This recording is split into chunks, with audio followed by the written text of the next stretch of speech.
जहां पूरी दुनिया चांद पे जाने की कोशिश कर रही है। अमेरिका हो या रूस, जापान हो या इंडिया, चांद पर जाना चाहते हैं। लेकिन आपने कभी सोचा है कि चांद की दुनिया कैसी है? चांद की धरती पर एलियन है या कुछ और? तो चलिए दोस्तों, अगले कुछ देर में ले चलते हैं आपको चांद की सैर कराने। धरती से चांद की दूरी लगभग 3,84,400 किलोमीटर है। पृथ्वी से चांद पर जाने में सबसे कम समय 4 दिन का अमेरिका को लगा है। वहीं हम चंद्रयान 3 के रास्ते से जाएं तो हमें 40 दिन का समय लगेगा। हम ये मानकर चलते हैं कि अमेरिकी स्पेस क्राफ्ट में बैठकर चांद पर जा रहे हैं तो हम 4 दिन बाद चांद पर पहुंच जाएंगे एंड 4 दिन बाद हम चांद की सतह पर होंगे। चांद की सतह पर उतरने के बाद हमें सबसे पहले चांद के उबड़ खाबड़ जमीन दिखाई देगी और चांद के बड़े बड़े गड्ढे दिखाई देंगे। जब हम चांद की सतह से ऊपर की ओर देखेंगे तो हमें पृथ्वी नजर आएगी और हमें पृथ्वी अपने अक्ष पर साफ घूमती दिखाई देगी, लेकिन आसमान में पृथ्वी अपनी स्थिरता बनाए रखेगी। चांद का गुरुत्वाकर्षण पृथ्वी के मुताबिक 6 गुना कम है,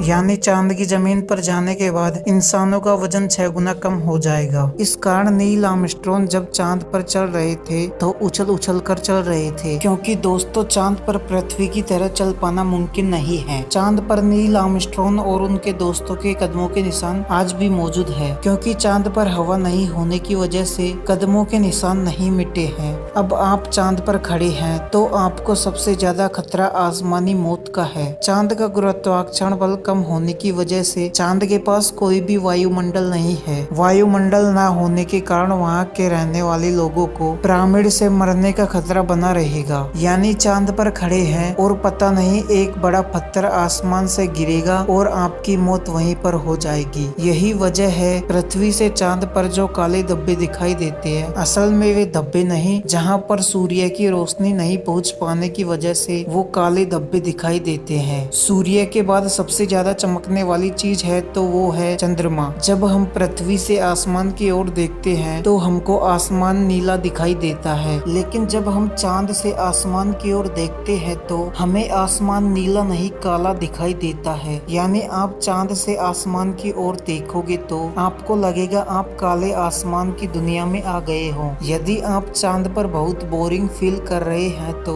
हम मजाक नहीं कर रहे। अमेरिकी एजेंसी नासा ने वर्ल्ड रिकॉर्ड में अपना नाम दर्ज कराते हुए चंद्रमा पर वाईफाई की सुविधा उपलब्ध करा दी है, जो कि 3 MBPS की स्पीड देती है, जिससे आप चंद्रमा पर इंटरनेट चलाकर अपना इंटरटेनमेंट कर सकते हो। अब बात करते हैं चांद की दिन और रात की। चांद पर एक दिन 14 दिनों का होता है और एक रात 14 दिनों की रात होती है, जिसके कारण हम पृथ्वी से चंद्रमा का एक समय पर एक ही भाग देख सकते हैं। अब जानते हैं चंद्रयान 3 के बारे में। चंद्रयान का प्रज्ञान रोवर भी 14 दिनों तक ही खोज कर पाएगा, क्योंकि चांद पर 14 दिनों की रात होती है, जिसके कारण प्रज्ञान रोवर की सौर ऊर्जा रात में चार्ज नहीं हो पाएगी और प्रज्ञान रोवर की बैटरी धीरे धीरे खत्म हो जाएगी, जिसके कारण प्रज्ञान रोवर 14 दिनों के बाद हमेशा के लिए वहीं पड़ा रह जाएगा। अब जानते हैं चंद्रमा पर एलियन हो सकते हैं या नहीं। चांद पर एलियन हो सकते हैं, क्योंकि हमारी धरती पर भी एलियन के UFO कई बार देखे जा चुके हैं, तो चांद पर भी एलियन हो सकते हैं और अमेरिकी गवर्नमेंट के द्वारा भी एलियन की पुष्टि की गई है।